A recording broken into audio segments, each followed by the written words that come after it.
Prenez la mer en regardant Cap sur la pêche française avec Pavillon France.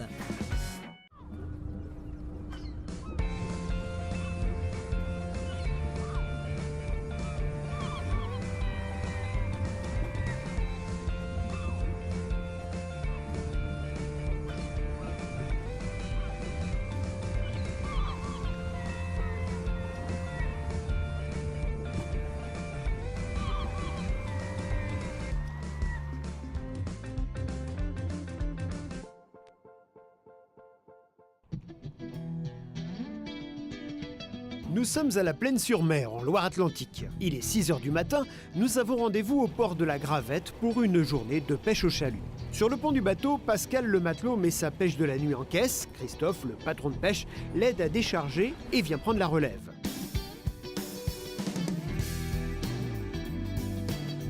Là, il était aux crevettes grises, donc on va pas aller nous tout de suite aux crevettes grises. On va d'abord aller aux poissons.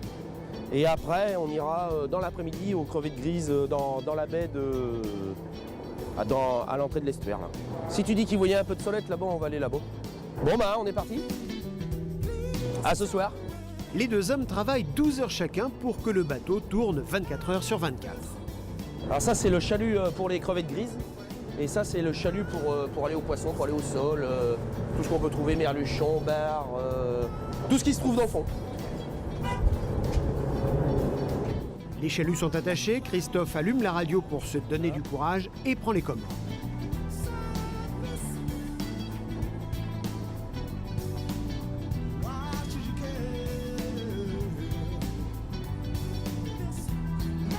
Plus vieux bateau de France, de 1950.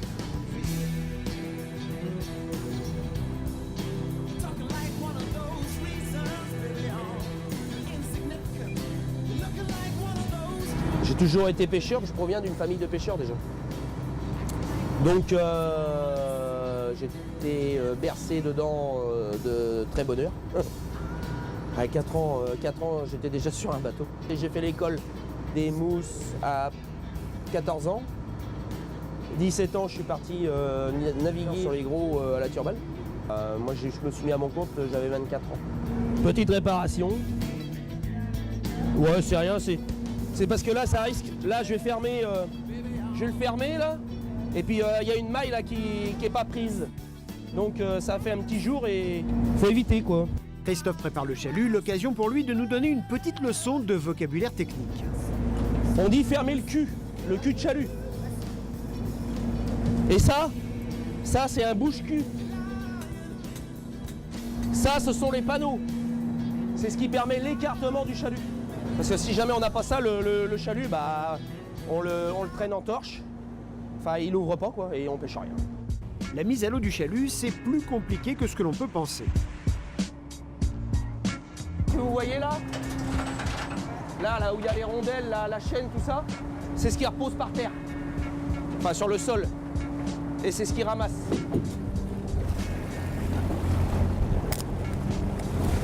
Ça, les boules là, c'est pour l'ouverture verticale du chalut. Allez, on est parti.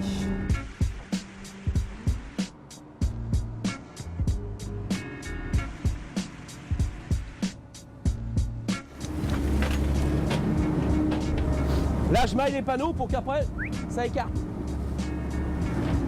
Une fois le filet posé, il y a 1 heure de navigation. Et là encore, il faut s'y connaître. Tous les points rouges, ce sont des morceaux de ferraille qui ne sont pas référencés par le CHOM. Ça, c'est quand on croche tout ça, nous, des morceaux de taux, et des ancres. Où est-ce qu'on travaille? Des fois, il y a 30-40 mètres d'eau. Là, on n'est pas trop à l'aise. Parce que le chalut, il est pris dans le fond et pour l'avoir, des fois, on est obligé de faire venir les plongeurs. Des fois, on ne peut pas l'avoir. Qu'est-ce qui me plaît? C'est quand on vire le chalut, de voir ce qu'il y a dedans. J'adore fouiner, chercher. Parce que là, bon, on va faire on appelle ça du plein terrain. C'est tout franc. Ouais. Voilà, il n'y a rien d'extraordinaire. Mais il y a des endroits où on va chercher les cailloux, tout ça, et on va chercher le poisson plus noble, comme le bar, la dorade royale, trucs comme ça. Mais là, vu qu'on est en tout début de saison, Il n'y a pas grand chose à prétendre pour nous pour l'instant. Donc c'est pour ça que je reste en plein terrain et puis on va bien voir. Si ça se trouve on va remonter le chalut, il n'y aura rien dedans, j'en sais rien. C'est le jeu. Il peut très bien y avoir plein et très bien j'ai vu virer le cul de chalut, il n'y avait pas un poisson dedans. Enfin moi j'ai toujours fait le chalut donc je connais que il y en a qui font la ligne tout ça, c'est eux ils tripent avec la ligne tout ça. Moi je tripe avec le chalut. Voilà, c'est... Fin du suspense, il est temps de découvrir ce que réserve le premier coup de chalut. Allez, c'est parti.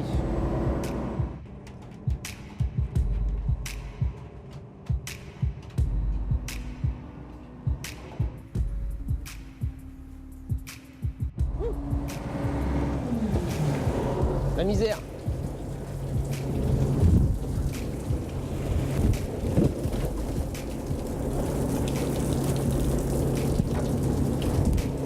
Même pas une sole.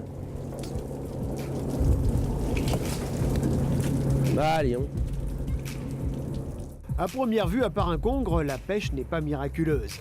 Fabrice remet tout de suite le chalut à l'eau avant de tirer le poisson qu'il vient tout de même de capturer. On va voir. On va voir. C'est tout de suite vu.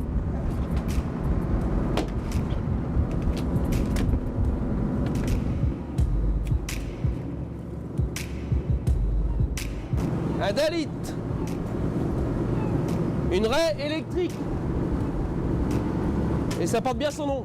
Christophe rejette tous les petits poissons à l'eau et éviscère ceux qui sont de taille correcte et réglementaire.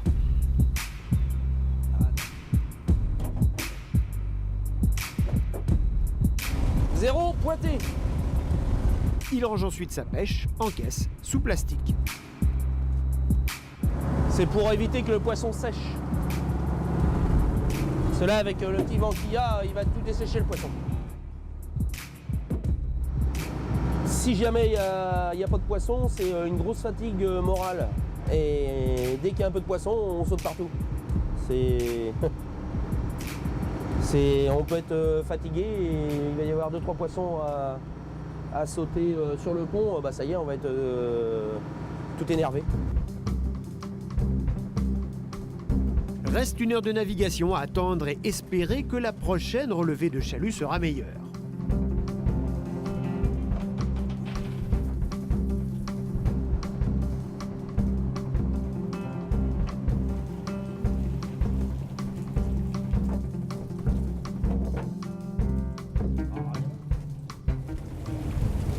Oh, il n'y a pas un poisson.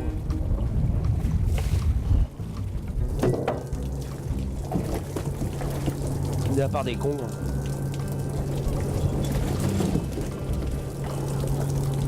Je veux dire, on va changer de tactique, on va aller aux crevettes. Il n'y a pas un poisson. Cette fois, Christophe a relevé des petits poissons, un congre et des roussettes, le lointain cousin du requin.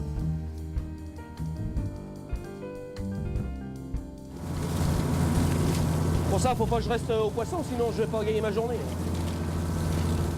Christophe décide de changer de pêche et de chalut, celui pour les crevettes a un maillage plus étroit. On essaye de travailler intelligemment, parce que vu le gasoil, parce qu'il ne faut pas oublier que même si on a un petit bateau, à la marée, pour 12 heures, c'est 250 litres. 24 heures, c'est 500 litres. Donc il y a intérêt de sortir du poisson quand même. Donc là, on force pas trop. Bah, on force pas trop, c'est pas ce que je veux dire, mais les chaluts à crevettes qu'on a, c'est un petit chalut et qui tire pas trop dessus, donc on bouffe moins de gasoil. Donc voilà. L'eau devient plus boueuse. C'est ici que se pêche la crevette, dans l'estuaire de la Loire. On aperçoit d'ailleurs au loin le pont de Saint-Nazaire.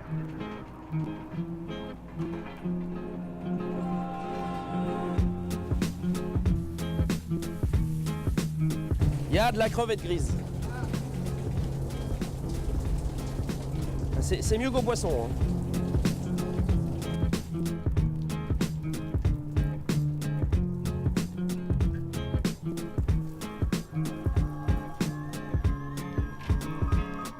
C'est pas mal. Il y aura une bonne dizaine de kilos. Je pense. Faut trier. trieuse permet de calibrer les crevettes. Un premier tamis enlève le plus gros.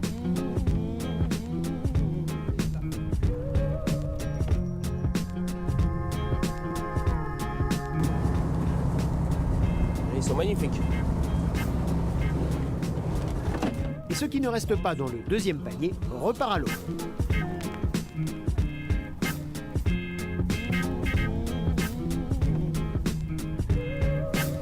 On va dire que c'est pas mal. On va dire que c'est pas mal. Les crevettes sont ensuite stockées dans le vivier pour être vendues vivantes à un marailleur. Conforté dans son choix, Christophe continue de pêcher la crevette jusqu'à l'heure de rentrer au port.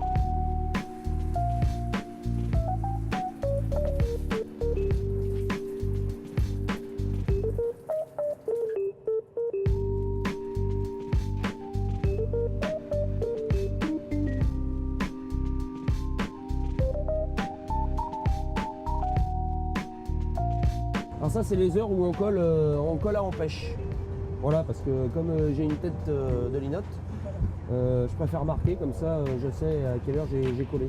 Et là on a fait 5 coups de chalut. 2 coups de chalut au poisson, 3 coups de chalut au boucau. Je pense qu'au boucau on doit avoir, allez on a entre 25, on n'a pas 30 kilos, ça c'est sûr. On a un peu plus de 25 je pense. Alors 25, 27 peut-être. C'est médiocre. C'est médiocre, mais il n'y a pas le choix. Et puis au poisson, n'en parlons pas, c'était nul de chez nul. Pour Christophe, rien d'alarmant au manque de poissons, c'est juste un peu tôt dans la saison et il espère se rattraper cet été.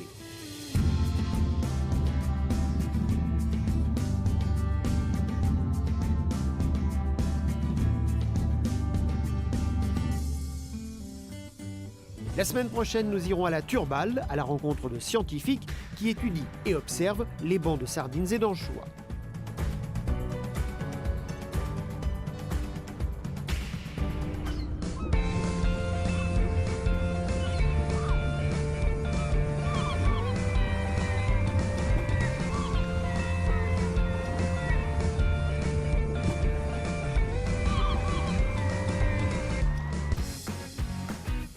C'était Cap sur la pêche française avec Pavillon France.